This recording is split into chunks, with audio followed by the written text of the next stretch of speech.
Now let's discuss the summary of the poem The Haunted Houses. So in Haunted Houses, this poet H.W. Longfellow, he says that every home has its own past and its own ghosts. Not scary ghosts, but harmless spirits of people who once lived, loved, and died there. So these phantoms, they quietly glide through open doors, run little errands, and leave behind a faint, unspoken presence which is felt in the air. Only felt, but never seen, never heard. So they are everywhere, at doorways, on staircases, in passages, just silently moving to and fro, connected to the house through what? Through memories, through love. At parties, there seems to be more people at the table than invited. Why? Because the dead are still there, quiet, invisible, silent like the paintings on the wall. They don't interfere, they don't speak, they are just present. Now, in the fourth stanza, the narrator says that he can see the ghosts, but the stranger sitting next to him, he cannot, which means that either he has supernatural power or he is one among them.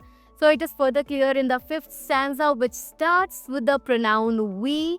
Now these ghosts may not have the title deeds to prove their ownership to the house, but emotionally they never let go. Even if these phantoms are forgotten, so their dusty hands, they still reach out from the grave, holding on to their old homes, and they are unwilling to let go. Now the poem then moves deeper, saying the ghost world is not far away. It is wrapped around our living world. Like what? Like a layer of atmosphere. Now we cannot touch it, but it is always around us, floating like mist. Then Longfellow shifts his focus. He says human life is a balance between attraction and aspiration, between the things we want for pleasure and the dreams we have for which we work hard. So that struggle gives our lives meaning. And finally, the moonlight. Now it becomes a magical bridge of light between the living and the spirit world. Now at night, this bridge lets our thoughts and dreams, they wander into mystery,